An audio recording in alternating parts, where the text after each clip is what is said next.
¿Cómo quedó la provincia económicamente después del 38%?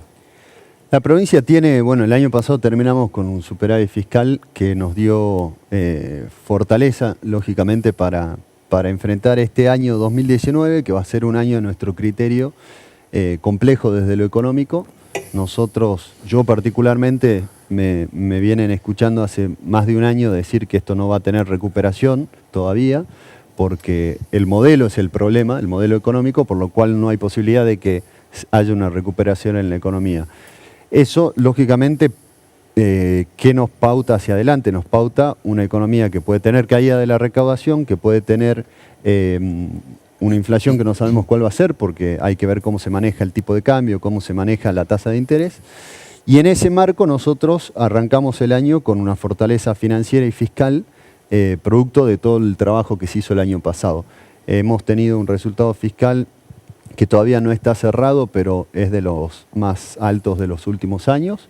Seguramente el gobernador lo exponga el 1 de abril en la Asamblea Legislativa, y eso nos permitió tener una programación financiera saludable para este año. El acuerdo que nosotros tuvimos una primera oferta que era el móvil en vivo que hicimos justamente con Multivisión, que tenía ajustes bimestrales automáticos.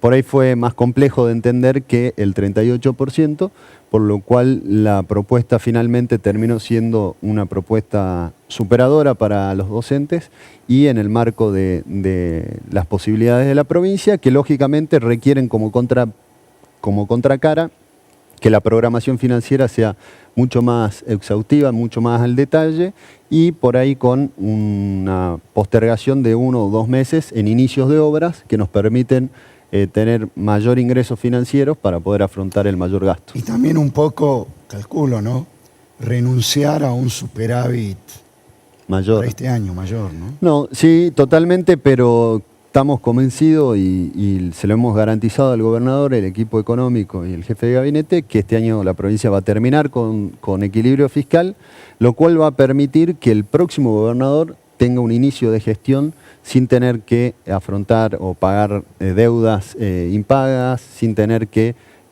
dar explicaciones de que no puede hacer su gestión producto del déficit fiscal o de que tiene que hacer algunos retoques en la economía. Salta está fuerte fiscalmente, pero lógicamente Salta vive en una economía como la Argentina. No somos una isla, y si la economía argentina va mal, nosotros lo que hacemos con ese superávit fiscal del año pasado es inyectar más de 300 millones de pesos en incentivos fiscales, como fue la semana pasada, para empresas que tienen nuevos proyectos de inversión que van a generar más de casi 600 puestos de trabajo en forma directa y 1000 en forma indirecta. Estamos trabajando también en sectores como el comercio, subsidiando consumo vía tasas de interés para los días que menores ventas tienen esos comercios. Es decir, la provincia hoy tiene una solvencia fiscal que lo que hace es permitirle en su escala hacer política anticíclica en una economía nacional que todos conocen. Decías que esto va a seguir así mientras no se cambie el modelo. El discurso del gobierno a nivel nacional es: este es el camino, este es el único modelo. ¿Hay otro modelo? ¿Hay otros modelos?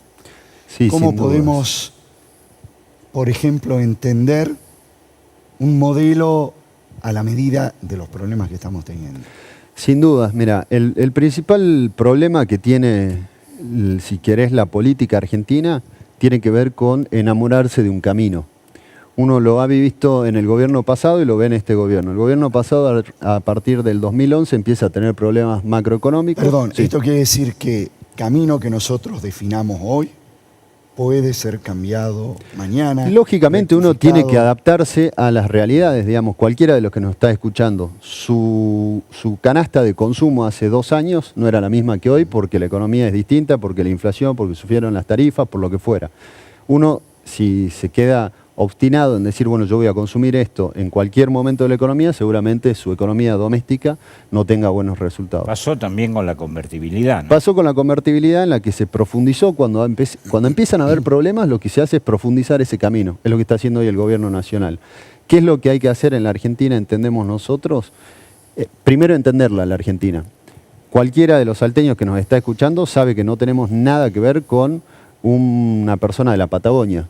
Que parecen dos países distintos y sus economías también son totalmente distintas.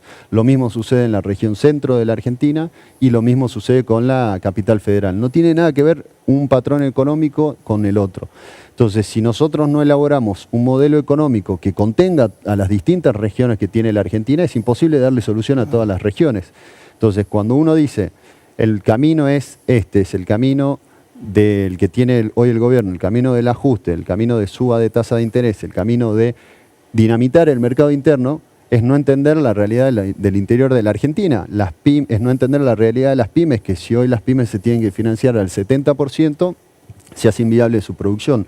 Si nosotros destruimos el mercado interno, lógicamente que las pymes no van a tener a quién venderle. Entonces, el conjunto de tasas de interés altas con caída de ventas hace que sea inviable esa producción.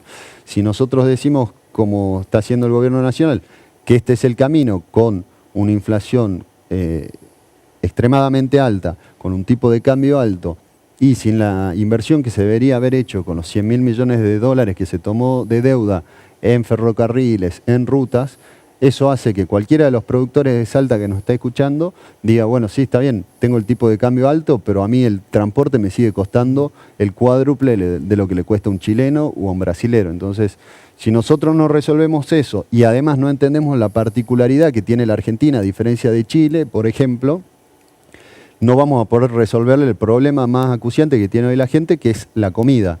¿Por qué? Chile, por ejemplo, exporta cobre. Entonces, si sube el tipo de cambio, en Chile lo que sube es el precio del cobre. Nosotros exportamos alimentos. Si sube el tipo de cambio y liberamos todo el mercado alimenticio, cuando sube el tipo de cambio lo que sube es el precio de los alimentos. Si sube el precio de los alimentos, cae la capacidad de consumo de la gente en otras cosas que no sean alimentos. Si a eso lo combinamos con que le subís todas las tarifas, bueno, entonces la gente no tiene plata para consumir y ahí es donde destruís el mercado interno.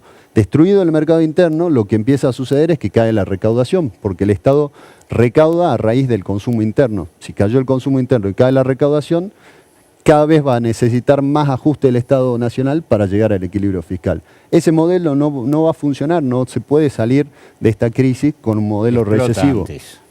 Si a eso le sumás toda la deuda que se tomó y las tasas de interés altas y lo que estábamos hablando al principio de un banco central que no para de emitir deuda, bueno, que alguien me explique dónde está la salida de este modelo, ¿no?